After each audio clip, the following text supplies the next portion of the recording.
Alright, video blog check everybody, Azrael here, and we are back again for another tech unboxing here in my YouTube channel, and you are watching my YouTube channel that features lifestyle, travels, food and tech, and also tech unboxing. And I have here on my hand, it's the Redmi Note 14 Pro Plus 5G from Redmi Philippines. Okay, ginagamit ko na tong phone na to since last month. At sakto doon sa kanilang Redmi Music Concert Festival in Enchanted Kingdom, ginamit ko to for photography at video. At masabi ko medyo mixed reaction pa rin ako about this camera nito, but using it outdoors for travel, napakaganda.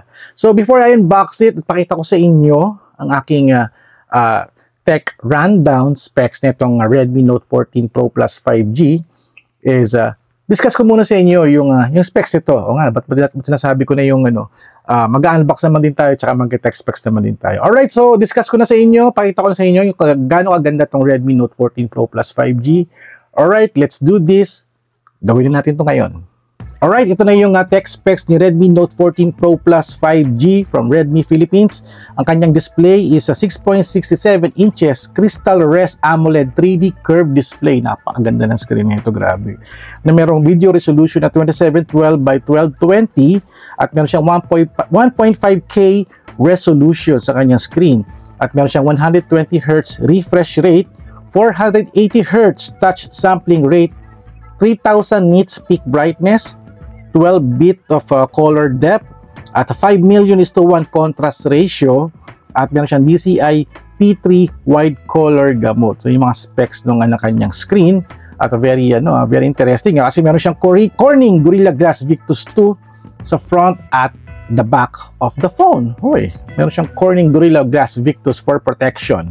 At meron siyang Dolby Vision sa screen, meron siyang reading mode version at 1920 Hz PWM dimming at 20,000 level of brightness adjustments. Yun ang kanyang specs. At HDR10 Plus at meron siyang TUV Rainland Low Blue Light certification. Important ito. Tsaka yung flicker free certification para hindi masakit sa mata pag ginagamit yung phone. At meron siyang circadian friendly certification para kahit madilim, di pa rin siya masakit sa mata. For the body, meron siyang 8.75mm thickness at meron siyang high strength aluminum composite frame sa kanyang body, kaya medyo matibay ito. At meron siyang all-star armor at meron siyang drop resistance feature dahil all armor siya, kahit mabagsak hindi siya masisira kaagad. At for the CPU, gumagamit siya ng Snapdragon 7S Gen 3 at meron siyang 2.5 GHz at octa-core ito sa CPU na merong F4nm process at ang kanyang GPU is Adreno GPU. Ayan, kanyang CPU. And for the OS, gumagamit siya ng Xiaomi Hyper OS. I think nag-upgrade na ako kanina. Nalimutan ko kung ano yung version niya. Papakita ko na lang sa inyo mamaya. At for the memory, may tatlong variant na available sa market. At sa Philippines, ito yung mga available niya. Meron siyang 8GB of RAM plus 256GB of storage. At yung second variant, 12GB of RAM plus 256GB of storage. At yung pangatlong variant, 12GB plus 512GB na storage. Grabe, no? Kung budget kayo, pwede kayo sa 8, 256, pero mas maganda kunin nyo na yung 12GB, 512GB na storage kasi mas malaki siya. Mas malaki yung memory, no? And for the camera ni Redmi Note 14 Pro Plus 5G, meron siyang 200 megapixel main camera na may 1.65 aperture. At for the second camera, 8 megapixel ultra wide camera na may 2.2 aperture. Tsaka yung third camera niya sa rear is 2 megapixel macro camera 2.4 aperture. So triple camera yung rear niya, isang 200MP, 8MP tsaka 2MP. So ayan, napakaganda ng combination niya. At meron siyang OIS para stabilize ang inyong mga content. At meron siya, it can shoot up to 4K 30 FPS video recordings. So yan, 4K kayang-kaya niya. At meron siyang 120 FPS 1080p slow motion video at 4K lossless zoom. So kahit mag 4K zoom ka, hindi siya lalabo, hindi siya magiging cartoons pag nag-zoom kayo. Nasubukan ko na siya. Noong una di ako naniniwala, pero nasubukan ko, totoo siya, At meron siyang natawag na Xiaomi Image Engine AI Boosted Algorithm At meron siyang Smart ISO Pro High Dynamic Range. Uy, mga pang ano, HDR niya. At for the shoot mode ng rear camera, meron siyang dynamic shots, motion tracking focus, light burst, film frame, portrait, document, night mode, dual video at steady video. So yun yung specs ng kanyang rear camera. For the front camera, front camera is 20 megapixel. Napakataas ng front camera niya. At meron siyang 2.2 aperture. It can shoot up to 1080p lang, 60 fps video recording sa front camera. For the shoot mode, meron siyang soft light ring, AI beautify, night mode, portrait mode, palm shutter at selfie timer. Grabe, no? Ang ganda ng kanyang front camera, 20 megapixel. And now for the battery specs naman, gumagamit siya ng 5,110 mAh. So 5110, 5,110 mAh na merong 120 watts na hypercharging. So 120 watts, so napakabilis to. Basta gagamit lang kayo ng kanyang charging brick tsaka yung USB cable dyan na original para makuha nyo yung 120 pag kinaksak nyo sa wired charging.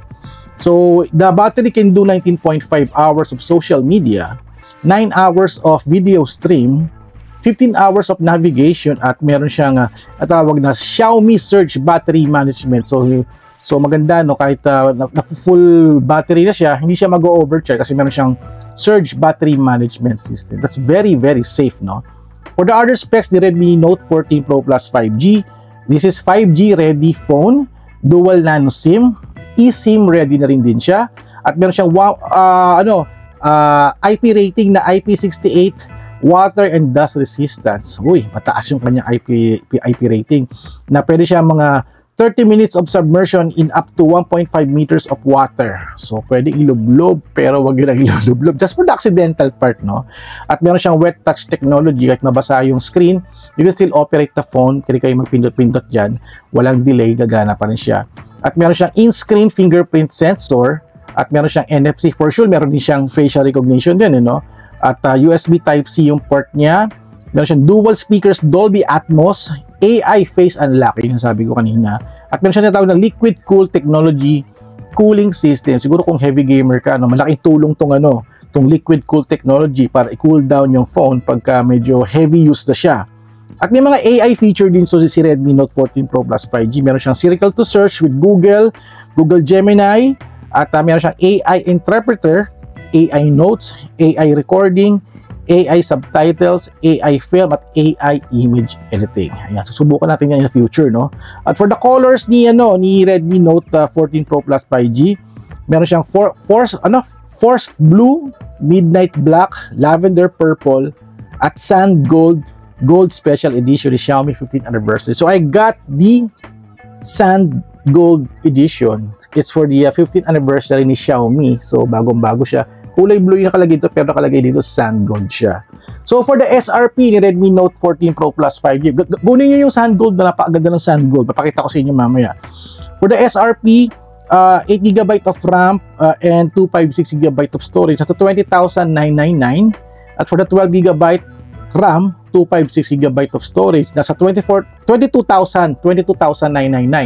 So parang almost 2,000 na dagdag. At for the third variant, yung 12GB of RAM plus 512GB of storage, nasa 24,999. Suggest ko, kunin nyo na yung 512 para masulit yung lalo yung performance ng phone. Makakapag-store kayo ng maraming memories, pictures, and video. Also, download games na rin din, no? So, yan. Alright. Discuss na natin to, no? It is time now to unbox the Redmi Note 14 Pro Plus 5G. Ginamit ko sa travel ko sa Baguio at super happy ako with this picture performance. Alright, so unbox na natin to para makita na natin tong laman nitong box na to at buting-tingin na natin. Alright, let's do this. Alright, so ito na yung Redmi Note 14 Pro Plus 5G.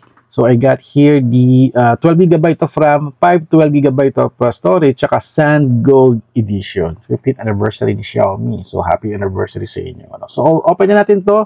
Actually, nagamit ko na to just for the tradition natin, no? the unboxing. No? Pakita ko sa inyo. So this is inside the box. So you get first the balaman nito. So this is the siyempre manuals ng kanyang casing. Casing niya is color black, no? Siyempre yung SIM ejector pin nandito rin din yan. Check natin mamaya yan. And also, here's the unit, Sand Gold Edition. Ito siya. Yan, ang ganda. Grabe, oh. So, very nice. Tsaka medyo may kabigatan siya ng konti, no? Maybe because of the battery or yung kanyang aluminum armor, no, to protect the phone from damages. So ayan, at what else inside the box? So this is the 120 watts na charging brick and also the USB Type-C. So ito yung makukuha ninyo if you bought this. So tandaan ninyo, no? So may casing, manual, the phone, USB, and tsaka charger, tsaka yung SIM ejector pin. So, ayan. Alright, so check natin to yung phone. This is the phone, Sand Gold Edition. Napakaganda niya, no? Ginamit ko na to, tsaka wala siyang gas-gas dito. No? Nilagay ko sa loob ng bag ko. Wala naman ako nakitang mga gas-gas niya, no? So, ito yun. Ito yung camera niya. Triple camera, 200 megapixel. And ano pa ba yung mga specs niya?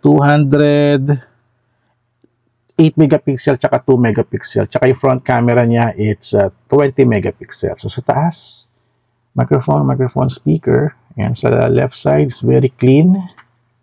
Ilalim, same tray niya. May microphone, USB Type-C, tsaka speaker. So dual speaker pala siya, no? Sa right side, it's the power button, tsaka yung kanyang volume. So check natin yung SIM. Check natin yung SIM. Alright, ito na yung ating pin. Check natin yung tsura niya. Kung pwede ba tayo mag-expand.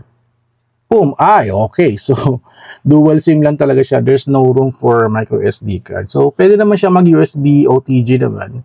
So, pwede kayong maglagay ng USB nyo dito, for example. Kung gusto nyo mag-expand. So, this is the screen. So, curved talaga yung niya. Curved talaga yung kanyang screen. Siyempre, nagamit ko na to. On ko na to. So, ito yung fingerprint. Boom! Ang bilis, no? Fingerprint, isa pa. Fingerprint. At for the facial recognition, mabilis din siya, no? So, ito na yung phone niya. Ito yung, actually, ginagamit ko na to. Nag-install na ako ng apps, yung mga pang video ko, Instagram, ayan, the usual, apps na ginagamit ko. So, very happy with its performance. So, pauta tayo sa settings, no? Nag-update na ako ng, HyperOS, 2.0.3. Ayan. So, this is a 512 GB of storage and ano pa ba? For the memory, so makita nyo yung memory nito. So, walang information kung saan ko makikita yung memory niya, no? Pero this is 12 GB of RAM, sabi naman niya. So, check natin yung camera, no? Check natin yung camera. This is the camera. Usually, camera titignan natin. So, meron siyang 0.6x, 1x, 2x, 4x. For photography, pag sinasagad ko, hindi na maganda eh. Parang yung zoom niya not that good. But for video, which is okay na rin din siya. At here's the selfie for the front camera. Ito ako. At for the video, may 0.6x din siya. So, pag record ka, ayan, ito yung tsura niya, no? You can zoom into 1x. Ayan, pwede habang nakaano ka. Tawag dito, 0.6x. Pag naka 1x ka, ayan, makakapag-wide ba tayo? Hindi ka pwedeng mag-wide. So, we can zoom, but you can nag-stay ka lang dun sa 1x lang. Similar to 0.6x. Pag dito ka lang, parang nag-zoom lang siya, in-upscale lang niya yung video, but still, make ano yun, parang magbabago din yung resolution din yan, no? So, ayan. So, okay naman siya. I'm just shooting 1080p 30 fps. Hindi ako nag-4K actually talaga. So, 200 megapixel na na mode meron. For photography documents, meron din siya portrait mode, night mode, at more professional, panorama, slow motion, dual video, time-lapse, long exposure, tsaka edit. Ayan. Edit mo yung yung meron dito. So, ito lang yung mga meron siya, but pakita ko sa inyo yung mga sample photos ko and video using the Redmi Note 14 Pro Plus 5G para makita niyo yung quality din na binibigay niya, no? Well, for me, happy naman ako with its photography. For the video, medyo tagilid pa ako sa video. Para ang strength nito, it's photography talaga eh. But I'll be doing more test para makita natin yung performance ng video nito. Alright, so ito na yung mga samples ng video and photo. Pasok!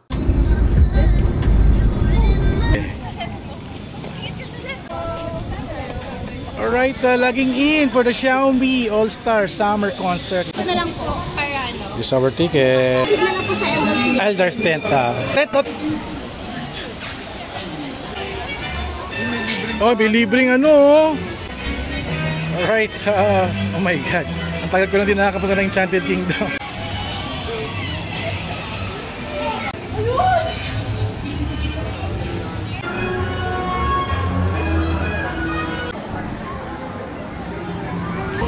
Hello! VIP tickets. Thank you for the back.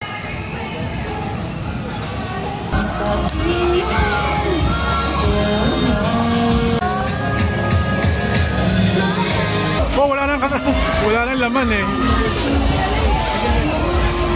Oh, may gulay, nakatiwarik.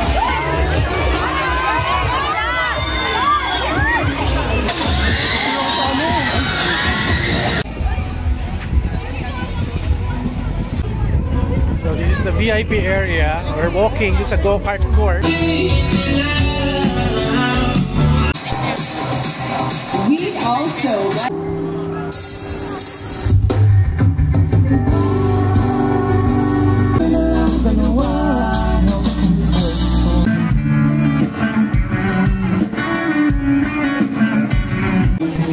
Okay, logging in to Xiaomi All-Star Summer Concert.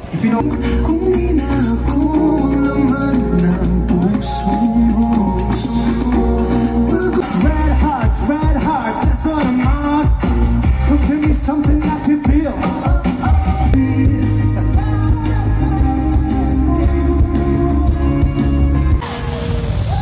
Make a wish and look up to the sky.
So ayun, napanood yun na, no? Napakaganda ng photography niya, no? For the video, okay naman din, but kailangan ko i-maximize yung time ko.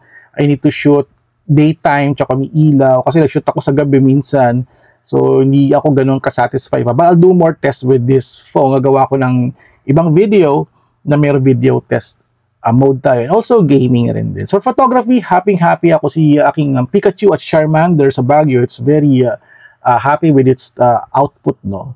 So ayun, that's it, the ating unboxing with the Redmi Note 14 Pro Plus 5G. Ayan, maglalagay na ako ng mga gaming dito para makapag-games na rin din tayo, no?